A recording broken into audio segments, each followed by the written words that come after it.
Students, last class में पढ़ा हमने सेक्सुअल रिप्रोडक्शन क्या है, एसेक्सुअल रिप्रोडक्शन क्या है, और आज की वीडियो में हम देखेंगे कि एसेक्सुअल रिप्रोडक्शन के जो टाइप्स हैं वो कौन कौन से हैं और कैसे होते हैं। ठीक हो गया? आइए स्टार्ट करते हैं। सबसे पहले बाइनरी फिशन के बारे में। आप सभी ने सुना है बाइनरी मींस, कंप्यूटर में भी सुना होगा। जनरली बाइनरी का मतलब होता है 2। ओके, बाइनरी का मींस क्या है? 2। जैसे बाइनरी नंबर्स होते हैं ना 0 और 1, तो वैसे बाइनरी का मतलब है 2। तो बाइनरी फिशन जनरली जो वेल डेवलप्ड सेल्स हैं उनमें नहीं हुआ करता, ये सिंपल सेल्स में हुआ करता है। ठीक है, बाइनरी सेल्स जो बाइनरी डिवीजन है या बाइनरी जो फिशन है ये हमेशा होगा उन सेल्स में जिन सेल्स की जो स्ट्रक्चर है वो बहुत ही सिंपल होती है, जैसे अमीबा। ठीक है, और सबसे मेन एक पॉइंट इसमें ये है कि जो बाइनरी फिशन है it always takes place in favourable condition. जब सेल्स की कंडीशंस फेवरेबल होंगे डिवीजन के लिए तो वो बाइनरी फिशन से डिवाइड होगा। ठीक है, आइए देखते हैं कैसे ये बाइनरी फिशन होता है। देखिए ये अमीबा है, अमीबा में ये जो भी इसका न्यूक्लियस है, सबसे पहले ये जो न्यूक्लियस है वो डिवाइड होगा, जो इसका डीएनए वाला स्ट्रक्चर है वो धीरे धीरे डिवाइड हो जाएगा, और जब वो डिवाइड हो गए 2 न्यूक्लियस बन जाएंगे उसके बाद इसमें साइटोकाइनेसिस हो जाएगी, यानी इसका जो ये जो साइटोप्लाज्म है वो भी डिवाइड हो जाएगा और 2 नई सेल बन जाएंगी। यानी यहाँ पर पहले न्यूक्लियर का फिशन होता है, उसके बाद यहाँ पे साइटोप्लाज्म अलग अलग हो जाता है, और इस तरह से एक सेल से 2 नई डॉटर सेल्स बन जाती हैं। ठीक हो गया? तो ये बाइनरी फिशन है जो कि फेवरेबल कंडीशन में हुआ करता है। ठीक है, दूसरा इसी में एक मल्टीपल फिशन आप देखेंगे। ये मल्टीपल फिशन जो कंडीशन है वो होती है अनफेवरेबल कंडीशन में। जब सेल के लिए डिवीजन की कंडीशंस फेवरेबल नहीं होगी तो क्या होगा? ये जो सेल है, ये जो मेम्ब्रेन है, ये न्यूक्लियस है, मेम्ब्रेन के ऊपर एक हार्ड कवरिंग बन जाती है। ठीक है, जिससे सेल के ऊपर अनफेवरेबल एनवायरनमेंट का कोई भी इफेक्ट ना पड़े, और फिर अंदर जो न्यूक्लियस है वो न्यूक्लियस डिवाइड होते रहते हैं, 1 2 4 8 12, है ना? इस तरह से बहुत सारे न्यूक्लियस डिवाइड होते रहेंगे। समझ में आ गया? यानी एक सिंगल सेल है और उसके अंदर जो न्यूक्लियस है वो बहुत सारे प्रोड्यूस हो गए। जब फेवरेबल कंडीशन आती है तो ये सेल बर्स्ट हो जाएगी, और बर्स्ट होने के बाद उसमें से जितने भी न्यूक्लियस होंगे they all will form new sales. बात समझ में आ गई? तो इस तरह से फेवरेबल कंडीशन में होती है बाइनरी फिशन और अनफेवरेबल कंडीशन में होती है मल्टीपल फिशन। बाइनरी फिशन में केवल 2 सेल्स बनेंगी, और जो हमारा मल्टीपल फिशन है इसमें कितनी भी सेल बन सकती है, but it will be always more than 2। ठीक है? सेक्सुअल रिप्रोडक्शन में जो दूसरा टाइप है वो है बडिंग।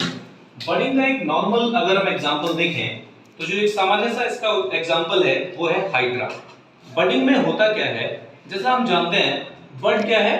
बड एक स्ट्रक्चर है, एक एक्स्ट्रा स्ट्रक्चर है। जैसे एक हाइड्रा में हम देखेंगे, ये एक हाइड्रा है, हाइड्रा में किसी भी जगह पर एक बड लाइक स्ट्रक्चर, एक आउटग्रोथ डेवलप होने लगती है, और ये आउटग्रोथ धीरे धीरे बड़ी हो जाती है, और इनफ साइज हो जाने पे ये आउटग्रोथ जो पेरेंट बॉडी है उससे डिटैच हो जाती है, और डिटैच होने के बाद वो एज अ डॉटर या as a individual new organism form करती है।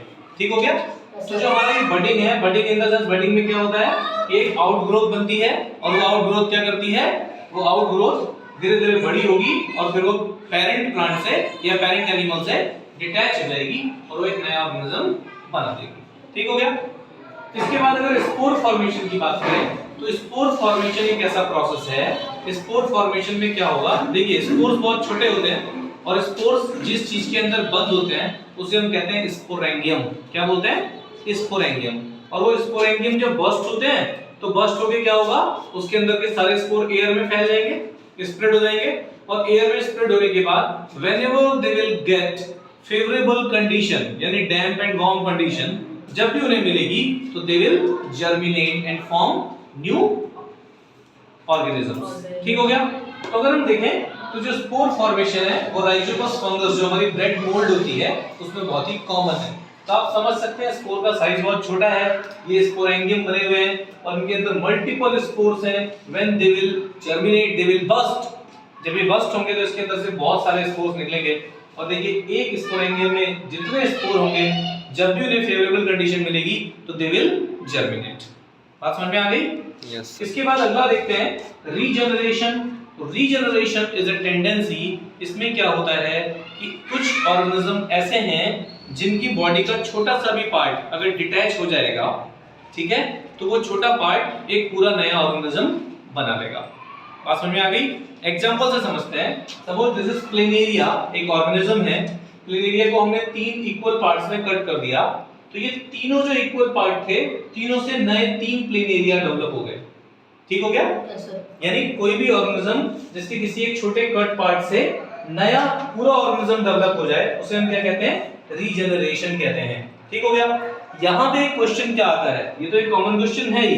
क्वेश्चन ये आता है कि जो रीजनरेशन है वो केवल सिंपल स्ट्रक्चर वाले ऑर्गेनिज्म में ही क्यों होता है, कॉम्प्लेक्स स्ट्रक्चर वाली ऑर्गेन्स में या ऑर्गेनिज्म में ये क्यों नहीं होता?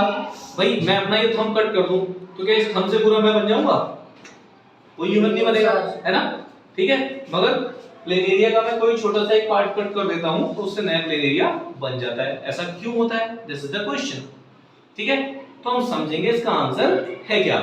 देखिए, जो कॉम्प्लेक्स ऑर्गेनिजम्स हैं, इन कॉम्प्लेक्स ऑर्गेनिज्म में क्या होता है? सेल्स से क्या बनते हैं? टिश्यू बनते हैं। टिश्यू से क्या बनता है? ऑर्गन बनता है। ऑर्गन से ऑर्गन सिस्टम बनेगा। ऑर्गन सिस्टम से पूरा ऑर्गेनिज्म बनेगा, है ना? यानी हाईली डिफरेंशिएशन है ना यहाँ पे, सारे टिश्यूज का, सेल्स का, ऑर्गन्स का। ठीक है, तो रीजनरेशन के थ्रू इसीलिए जो हाईली कॉम्प्लेक्स ऑर्गेनिज्म है वो रीजनरेट नहीं हो सकते। ठीक हो गया? मगर जो हमारे ये सिंपल वाले ऑर्गेनिज्म है, इनमें बहुत ज्यादा डिफरेंशिएशन नहीं है, बहुत ज्यादा कॉम्प्लेक्सिटी नहीं है सेल्स में, इसलिए ये आराम से रीजनरेट हो सकते हैं। बात समझ में आ गई? तो this question is important, that why regeneration do not take place in highly complex organisms. ठीक हो गया?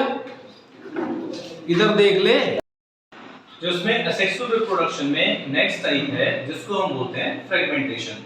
तो फ्रेगमेंटेशन में क्या होगा, हम एक एग्जांपल लेते हैं स्पाइरोगायरा का। जब स्पाइरोगायरा की हम स्ट्रक्चर देखते हैं तो इसमें अलग अलग सेगमेंट्स होते हैं, छोटे छोटे सेगमेंट बॉडी के अंदर होते हैं, और जब उसके बॉडी का मैच्योरेशन हो जाता है तो मैच्योरेशन के बाद जो फ्रेगमेंट्स हैं वो अलग अलग हो जाते हैं। ठीक हो गया?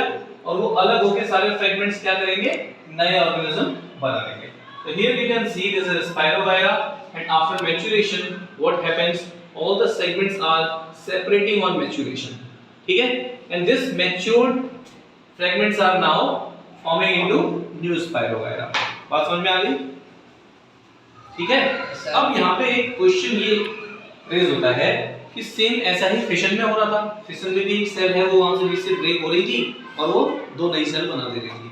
तो यहाँ पे क्वेश्चन ये हो सकता है कि जो हमारा फिशन है और जो हमारा फ्रेगमेंटेशन है, इसमें डिफरेंस क्या है? तो जो मेजर डिफरेंस है वो ये ध्यान रखेंगे कि जो हमारा फिशन है, it will always takes place in unicellular organism. किसमें होगा फिशन? यूनिसेलुलर ऑर्गेनिज्म में होगा। अमीबा यूनिसेलुलर है ना? yes. वहां पे होगा।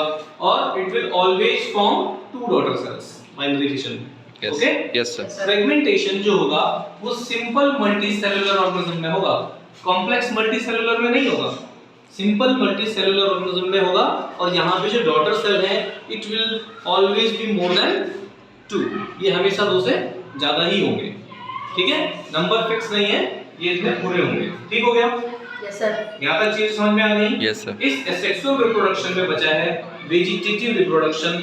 इस पूरे वेजिटेटिव रिप्रोडक्शन को हम एक पूरे एक पार्ट में, पूरे एक वीडियो में स्टडी करेंगे। ठीक हो गया? सही हो गया?